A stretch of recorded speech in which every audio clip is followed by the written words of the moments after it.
Ladies and gentlemen, welcome back to the Roll Up for the Win.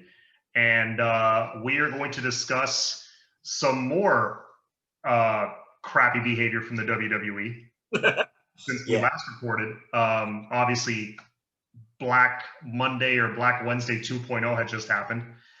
Since then, there was some more fallout.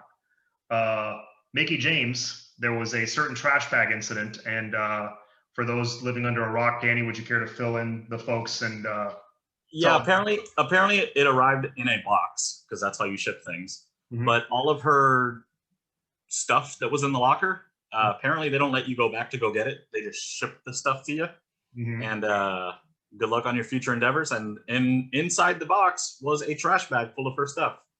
And she took a photo of it, tagged Vince, because she just assumed that he didn't know about it, which I would assume he doesn't know about it. Why the hell would he have anything to do with it? Right. Triple H and Stephanie McMahon then had to issue apologies. They fired the guy that is supposedly responsible for it. But they had just given him, that guy, a new position, which was basically a demotion, because they rehired John Laurinaitis to basically do his role. So he might have been on his way out anyway, and they were just like, let's blame him. Yeah, I heard he's been used as a scapegoat in the past, but I have seen this guy's been on camera and on Total Divas and stuff like that, so I've heard him talk to I've heard him have interaction with the talent. He's basically the bridge between the talent and the front office. And yeah, he was in charge of talent relations, which is exactly what John Laurinaitis was hired to do. Right. And I don't know the guy. I don't know if he's cool in real life, but the times I've seen him on screen and in interviews and stuff, he seems like a complete putz. So I've never seen it, so I've only got to read, because then other people started commenting when Mickie James posted it. Other female superstars that have been released in the past are like, oh, they're still doing this? That. So it seems like it's been done before, just nobody talked about it, but Mickie James just blew it out of the water, and they fired the guy for it. So yeah, who knows? Who knows how many times it's been done before? Right. And you know what else has been done before? I read in some article, I forgot where, that sometimes this happens where they grab the wrong person's belongings and send it to them, and then they have to send it back. Oh. They give an active roster member's belongings to someone who got fired. Fail. Yeah. But yeah, the last little quip that Mickie James had was a nice little burn. She was like, all in all, I thought that it was pretty symbolic of how you guys treated me the last couple of years. So she had fun with it. I mean, anybody's going to be lucky. I'm pretty sure it's going to be NWA that ends up with her, given where her husband's at. Yeah, that was a PR shit show for them, and they quieted it fairly quickly. I don't think it does anything for them in the long run, negatively.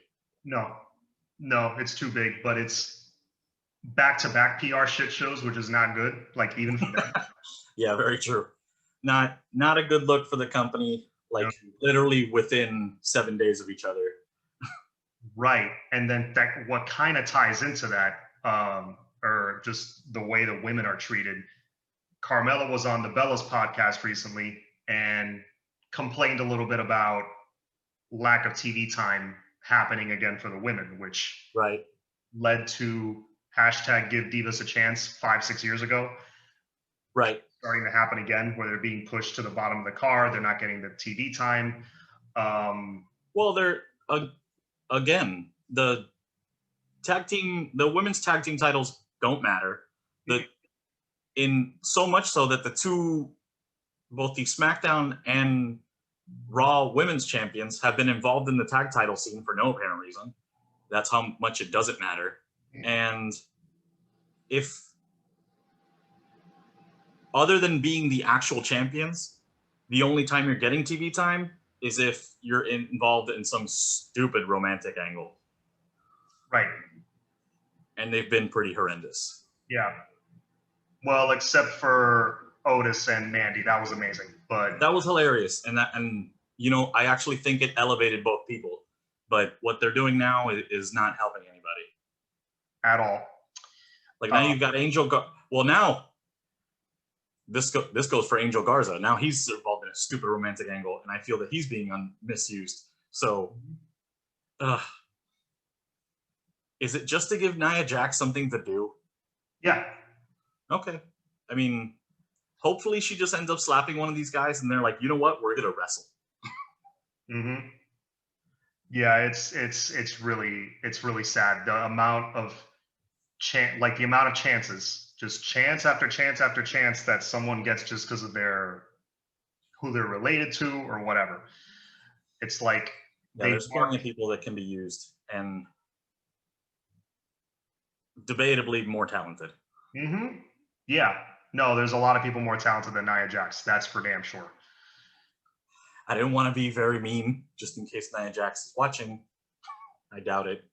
I'm sorry, but I'm going to take advantage of the fact these are the early days when not a lot of people are watching.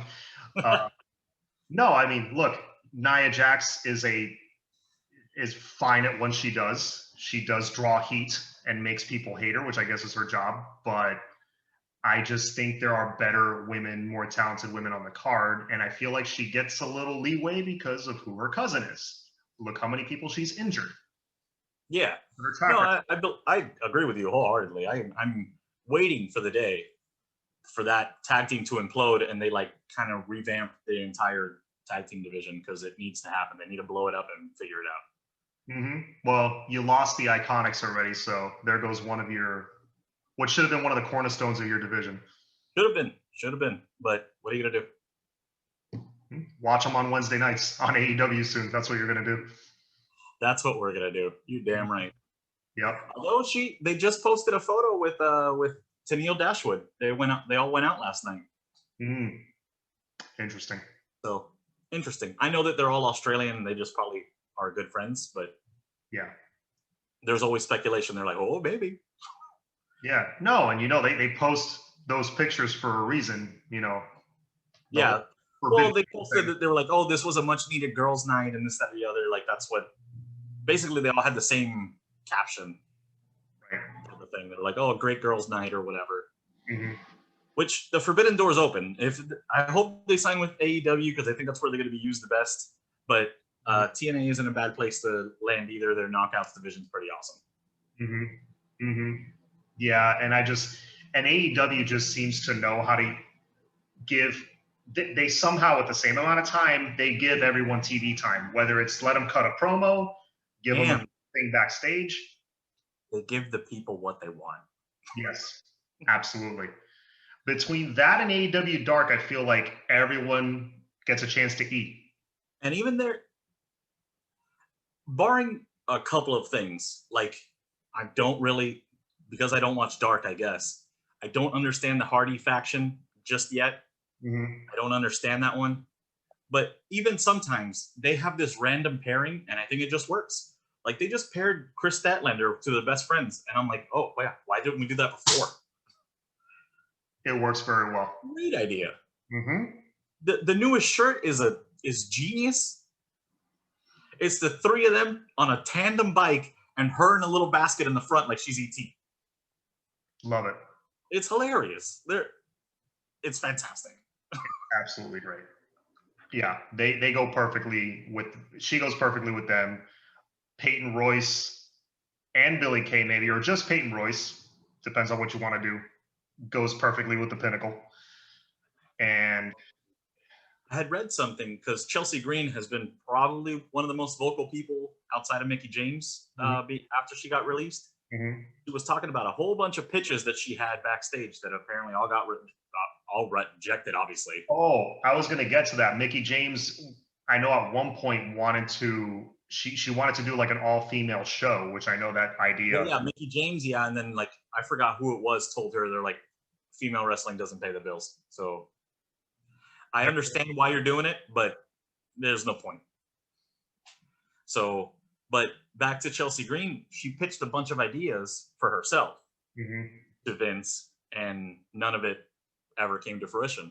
Some of them are pretty cool, and some of them were very recent. Like she pictured herself as the Lily character with Alexa Bliss, like a third person in that trio, like to make it a trio. She was like, it went crazy. It's crazy. It could have meshed well with her like hot mess character that she had. That she was just insane. The Britney character, yeah. Yeah, that would have worked. I think you could potentially do it with Nikki Cross, and Nikki Cross would do it better. But she had pitched that. She was like, "Yeah, I could have gone out there with the pigtails, with like I don't know, contacts in my eyes, and just tore it down." And she was like, "I think that they need a third person," and that's debatable. I think maybe now they might. What was another one that she pitched? Oh, with the Iconics. She wanted to be the Triconics. I like that. That's good. And just be like a complete idiot with them. And like she was gonna fake an Aussie accent and all that stuff and like she even elaborated even further. She was like, and then eventually like Peyton and Billy would figure out that she's faking the accent. She's not really Australian, and they would like eventually just oust her from the group. That'd be great. A few girls wanted to work with Billy. That's how over Billy was with the locker room, with what she was doing. Yeah. What's her? We were just talking about her. Mickie James. Not Mickie James. Carmella. Carmella. She was talking about also how she wanted to do something with Billy, and the idea was because she tagged with her in the tag team turmoil match. Yeah, she wanted to keep that going. She wanted to ditch she thought the sexy character. Yeah, like that kind of had its time, whatever, which I kind of agree that only goes for so long. It does. And they try it with everybody under the sun, and it never works. Right. Yeah. It worked in the Attitude Era. It would have worked then. It would have worked in the Attitude Era, but now with Instagram, you could see a hot girl on your phone in 2 seconds. It's like, okay, what else can you do? Yeah, exactly. And to my opinion, for the most part, they're all hot and they're all on Instagram. So yeah. And what else can you do? Yeah. Yeah. So lots of issues there they should resolve.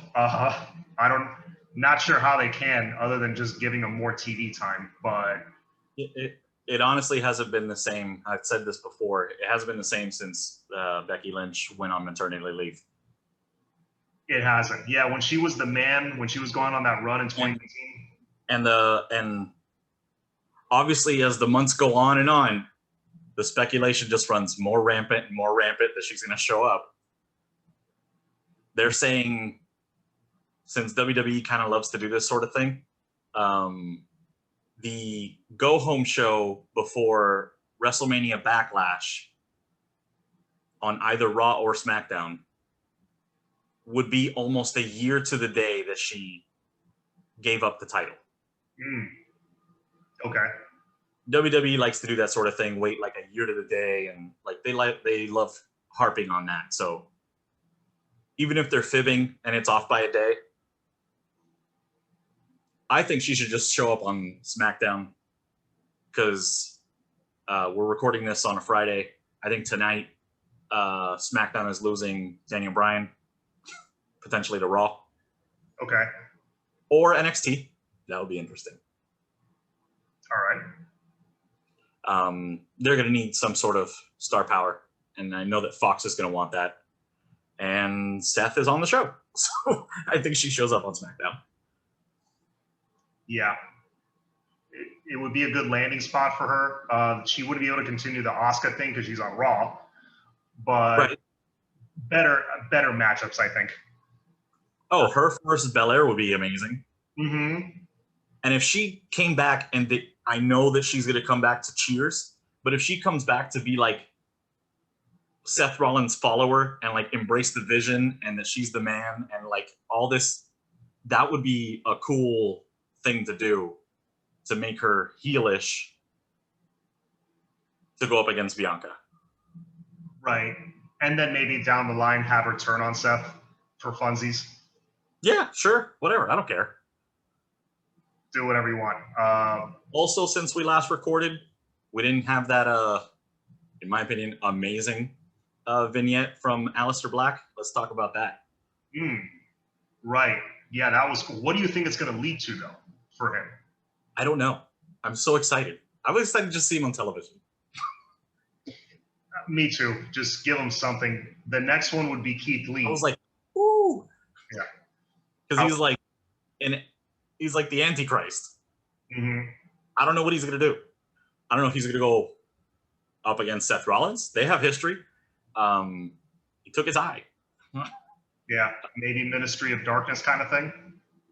Hey, if they gave him, if they give him a stable, like he said, herd the herd or whatever, like Cull the Herd. That's what he said. Yeah. If that's what it's called, I don't care what the faction's called. If he heads up something, fantastic. Mm-hmm. So what about, did you catch Dynamite this week? I haven't watched Dynamite, but I know more or less what happened. I do know the stipulations of the Blood and Guts match. For this maybe just knowledge that I don't know if you know about this but I'm going to share. Okay. The reason why it's called Blood and Guts is because on a phone call that Vince McMahon made last year, he was asked if they were going to go with more edgy content to go up against AEW. Right. And he said, we're not going back to that blood and guts, that gory crap. So AEW immediately ran out and trademarked Blood and Guts. And they're using it to, just to segue into what the actual match is going to be, it's a War Games match. Mm-hmm. So War Games with a silly name is what I saw online. War Games with a silly name. You're right. But that Dusty Rhodes' original pitch for that, he's the one that came up with the War Games match. His original name for the match was a silly name too. It was called The Match Beyond. That is silly. I like Blood and Guts better. Yeah, you can't use War Games. And from what I didn't watch the segment, so I may be wrong. It seems like they're going back to the original version of it, which is adding a roof to it. Mm-hmm. So it's not open, and that you cannot win by pin. You can only submit or surrender. Ooh, okay. And it's not elimination, right? It's just first submission or surrender wins the match. Yeah, the match doesn't officially start until everybody's in the match. Okay. So just like War Games in that sense. Yeah. Yes. I don't know how it's going to work, if they're going to be like, exactly like in an NXT, that they're like all locked in a cage up at the front, or if it's going to be an elimination chamber type of, it's a pod within the thing. Who knows what they come up with, but it's going to be fun either way. Oh, it's going to be very fun. I can't wait for that match. And it's only a week away, and from what I read online, Sammy Guevara is starting the thing, which is great because he's got high energy, and that's what you want to start that match with. Mm-hmm. And it was supposed to happen right before the lockdown started, or I think it was supposed to happen the week of the lockdowns, which is what pushed it back. We thought at the time was going to be for like 2 weeks, but ended up being a year. But I had forgotten about it completely. Then they brought it back. Then Jericho says it a couple weeks ago, and I'm like, I totally forgot about that. And so now I'm excited. Yeah. No, I remembered it because I'm a giant nerd. But yeah, when he mentioned it, I was like, oh, okay, they're actually going to go through with it this time. They didn't do it before because COVID protocols. They didn't know how many people they can get in the ring at the same time. And right. That's like why I'm glad the Royal Rumble happened when it happened that last year, because that would have sucked. But that's why last year they scrapped the Andre the Giant Battle Royal. They didn't know how many people they could put in a ring. So I get it. Makes sense. How about, in separate news, how about the UFC ends up being able to fill an arena in Florida, which of course immediately gave wrestling fans hope that they might start having live crowds soon. And I think AEW already announced that they're going to go on the road soon, like starting in June or something. Yeah, and something recent within WWE leads me to more that route. They kind of promoted Adam Pearce He's like head of production of live event production or something like that. So that tips the scale that they're preparing for life on the road,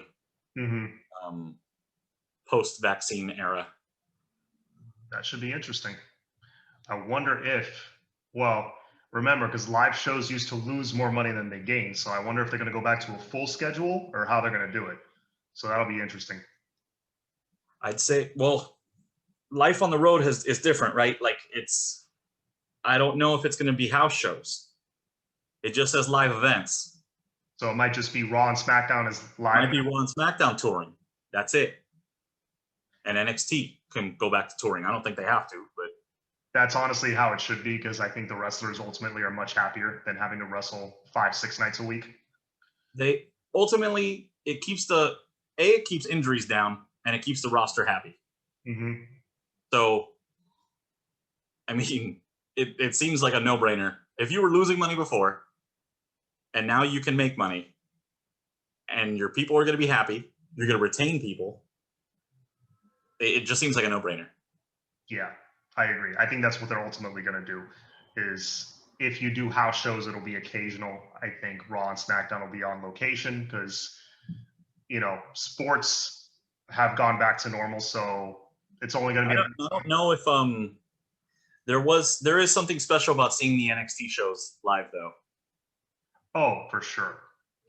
And I think the crowd is what made NXT, to be honest with you, on top of the unbelievable talent and storytelling. But yeah, but I mean, like I've been to an NXT live event, and even it was cool getting to see some of these guys before they got TV time. Like I got to see Heavy Machinery, the Street Profits, Andrade. Did they have the cups already? They had the cups already. They knew what they were doing already. Cool. Mandy Rose. I saw. Well, we're getting to the TV stuff, but Sanity was there. Like, it was just a neat event, you know? And to say that I was like, oh yeah, I saw those guys when they weren't even on television yet. I'm like, cool. Yeah, that is pretty cool. So NXT touring would be pretty neat, as long as they can fill the arenas. True. Which I think they will. That UFC event showed that there are enough people that are willing to go back to live events. Oh, I'm not saying it's not about that. I'm saying you can't do NXT. You have to be realistic. You can't do NXT live, I think, at the AAA. Right. You have to do it at UM. Yeah, at like a venue that holds a couple thousand instead of 20,000. Right. Like you have to be smart about it, and I think that ultimately that Wednesday NXT show could travel as well. Yeah, it'll be interesting to see what happens for sure. But yeah, and I think it's mid-July or August. They're getting kicked out of that place because college is starting and they got to use that's for something else. That's what I was about to get to earlier. Sports is getting back to normal, regular schedule. It's like, clock's ticking on the current Thunderdome. Either gonna have to pick up and move again or just go back to touring. Yeah, the only thing would be to move it all to the Capitol Wrestling Center, which would be dumb. It would be dumb. It would be too big of an undertaking. And honestly, I'm sick of the Thunderdome already. I want to see some real people. Oh, I want to see real people. I want to hear chants. I want to hear chants that don't make sense. Yeah. I want to hear, you know what I miss? CM Punk chants. I miss it. Yeah. And the never-ending rumors that he's going to come back. Oh, don't get me started. What was the latest one? Not the Diamond Club thing or whatever. We can talk about that for a little bit. There showed like a vignette on NXT this week. Yeah, I saw the vignette. It's but it's very like MMA style. It's very MMA style. So I don't know if it's for an MMA style show or an MMA style stable. I think it feels like to me like an MMA style show that they might be going the route of AEW Dark and having.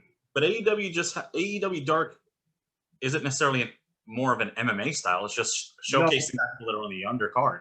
That's what I mean, showcasing the younger card, but in more of a shoot fighting style, which we kind of saw it with Raw Underground. So Raw Underground, but for NXT. Right, that's what I'm thinking it might be. Unfortunately, okay, that sounds really dumb. I really hope it's a stable then. So do I. It would be a cool, like, young up and coming stable for DDP that he's heading up. That would have been cool. That would have been cool, yeah, because of what the Diamond Refinery or whatever, which would be Diamond Mine. That's what it is. Which would be a dope name for his stable. That'd be cool. I mean, he is semi-tied to AEW, I think. I don't really know what he does right now, but it would be cool. The logo had CM Punk-esque things about it that I'll just swim in that by myself here. That's about it. Yeah. But yeah, that looks interesting. Ever since they did make that, I don't know if it's just because I've been on Twitter more. Ever since they made that like Diamond Mine vignette, Parker Bordeaux has been way more active on Twitter. You don't say. So I think maybe he's a part of it. It would not surprise me. This would be very WWE of them to basically be doing this new show or a faction all to get Parker Bordeaux over. I don't care. It works. It works. Hey, if they see him as the next Brock, which is what he's being pumped up as, he looks like the guy, but I mean, he's got a similar background. I think he came from amateur wrestling. I think he played football. Maybe he played it. Maybe he did amateur wrestling also. But to my knowledge, he was a football player. And not to knock a football player because they do pretty phenomenal. Hi, Goldberg. Yeah, hi, Roman. Yeah, Roman. Baron Corbin. We got some stinkers. It's okay. There are some stinkers, but also some Hall of Famers. Yeah. So some exciting times in NXT, AEW coming up. Yeah. And we've got a pay-per-view on the way for AEW, don't we? We got Double or Nothing coming up relatively soon. Yep, that's going to be in May. Let's see what happens there. If the title's going to be on the line, Kenny Omega, of course, just beat Rich Swann, and now he's got like all the belts. Triple champion. Yep. I swear to God, I don't know how they're going to do this, but if like the New Japan heavyweight title is on the line at Double or Nothing and he wins that too, I think I'm going to lose my mind. Maybe. Let's see. He should, and then after he wins, he should just say, "I am inevitable," and that's it. And just snaps, and the show ends. Snaps, the show ends, and then they can do a thing that half the Dark Order disappears. You just see Uno's mask on the floor. That'll be hilarious. Yes. All right, so a little short on time now. So yeah, I think that about covers everything that happened this week. Yeah, I'd say so. We got some stuff brewing on the shows that I'm very much looking forward to. Sir, Double or Nothing coming up, and WrestleMania Backlash coming up, and should be some interesting things to talk about soon. But I think for now that does it for us. This has been Roll Up for the Win. See you next time. See you next week.